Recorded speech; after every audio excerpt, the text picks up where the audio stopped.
Hello, everybody. Scott Golden here with the All Star Wrestling Review Series. I'm loving the fact that they're putting up more and more of these.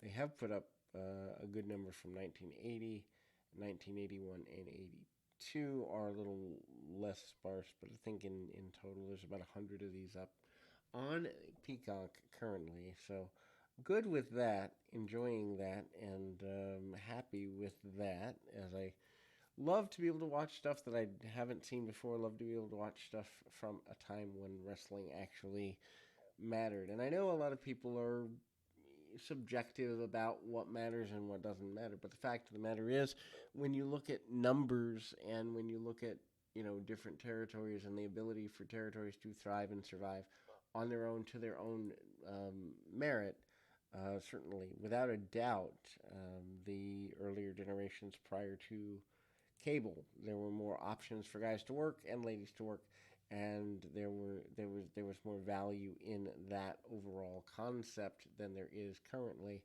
Not to say that the talent isn't good, and perhaps even I'd go as far as to say more athletic than previous generations, but without a doubt, to compare today's often gymnastic style of wrestling to something that looked like competition, I don't understand the logic of people who say today is overall better, maybe athletically better in some ways.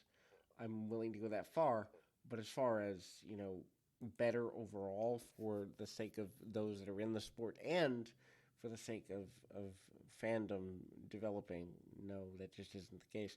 Anyway, we enter the year of 1978 here, January 28th, 1978. Wish the whole run of All Star Wrestling was up. Obviously, they probably didn't have much of the year of 19 and 71 through 75. I would assume it would be up if they did in fact have it. But anyway, we move to Vince McMahon hosting, including Tony Garea.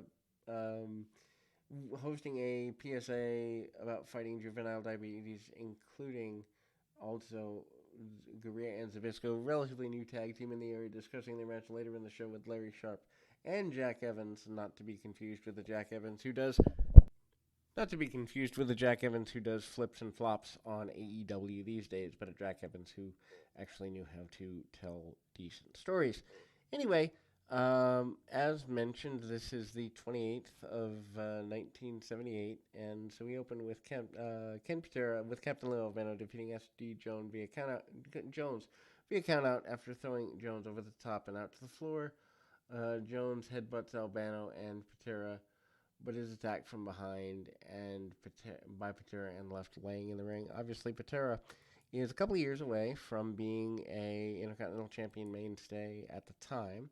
Lou Albano, majority known for doing a good bit of his managerial work with the tag teams, but he does have an occasional singles guy here. Not to say that he didn't do singles, but Albano certainly in that run a major deal. SD Jones, who is through with the WWF through the mid '80s, still here in the '70s, and actually a much more competitive individual at the time. Really basic stuff. At this point, 5 or 6, maybe 7 years in. Ken Patera, I think he started in 72, 73, somewhere in there. So he's a few years in and looks like a brick house, to be completely honest. Major deal of a guy. Anyway, he hits a couple of forearms and some snapmare takeovers, real basic stuff. Lots of cool stuff there, and the attempted takedowns by um, Patera. Patera sends the man over the top rope, and eventually, as mentioned, he gets the majority of things going, but he also takes his man out pretty aggressively there post match and leaves SD Jones laying. We move to a match of reasonable, I wouldn't say renowned, but certainly kind of telegraphing where we're going for the future of the promotion as we have Bob Backlund, who is about a month, maybe a little less away from becoming the world champion. And he moves into the Bob Backlund defeating Baron Mikhail Cicluda with a small package in 5 minutes. I don't know that many people would have pegged him to be the champion of the world within less than a month after this. Of course, Backlund kind of wearing the, I some people say bathrobe, but I guess robe, terry cloth robe, whatever, to the ring, and he's pretty passionate about the robes, as an old story goes that he, in fact, didn't show the belt off nearly as much. Hard shots, and then we see, you know, Backlund manages with some arm bars and the like, and um, sends Backlund into the buckle. Does Cicluda? Cicluda, of course, was around since about the late 50s, early 60s, but been around for a while.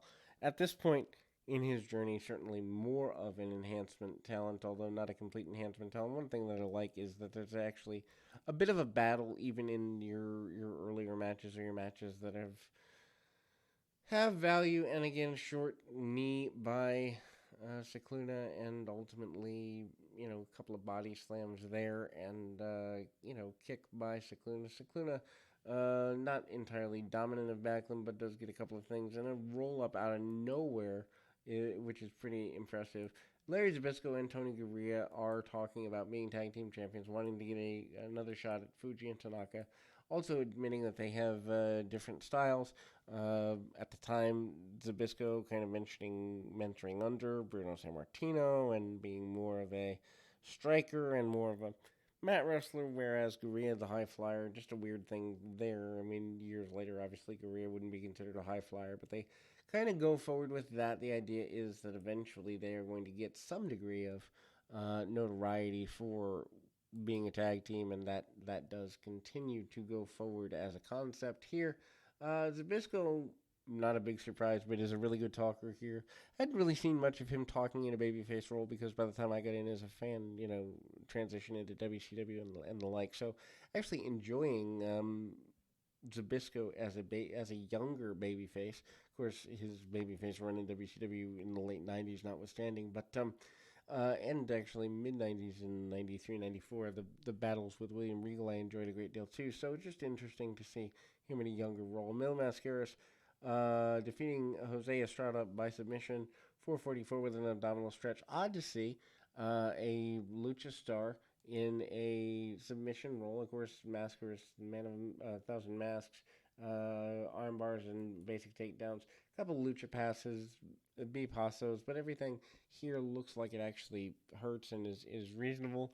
Also, ties the man up, tries to get to a submission hold on the legs and ankles, but doesn't get there. Um, Manages to kind of do some side hip work and then gets a submission via the abdominal stretch.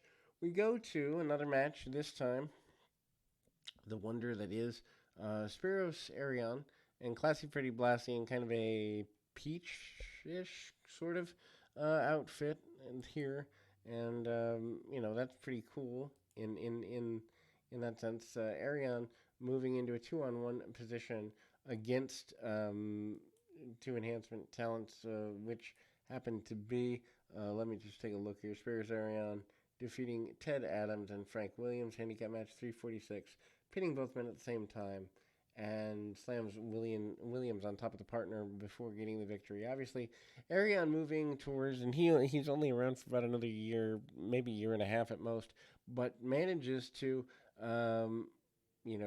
get some shots with Bob Backlund after turning and obviously aligning with Freddie Blassie in this moment. Lots of, punch kick basic stuff, and again, you see, using the buckle, using the ring. Arion, pretty aggressive during the whole process. Not really a guy that you'd expect a lot from in terms of, I guess, what internet nerds would consider work rate. But at the same time, he is legitimate looking. He is looking like he's ready to fight, and gets a submission style situation in position, and then follows up with the body slam and the eventual victory. We move towards the main event of the particular program. Zbyszko and Garea facing off against two individuals. These two individuals in this particular case happen to be Tony Garea, Larry Zbyszko, Larry Sharp, and Jack Evans. 8:25. Zbyszko pins Evans with a crucifix following a back body drop. Back when the back body drop was a regular move in a good number of matches. I won't say every match, but it certainly is there as a more regular move than it is now. Evans kind of looks like he's wearing collegiate style singlet.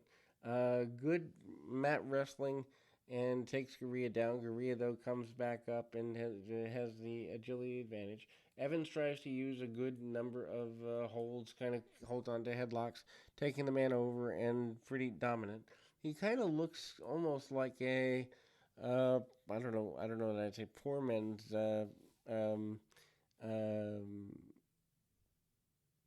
Ken Patera, but I mean, there is that. Larry Sharp comes in, and Sharp continues pretty aggressively on Garea. Garea takes the majority of the match from an offensive or defensive, actually, position, because the heels take the majority of the match.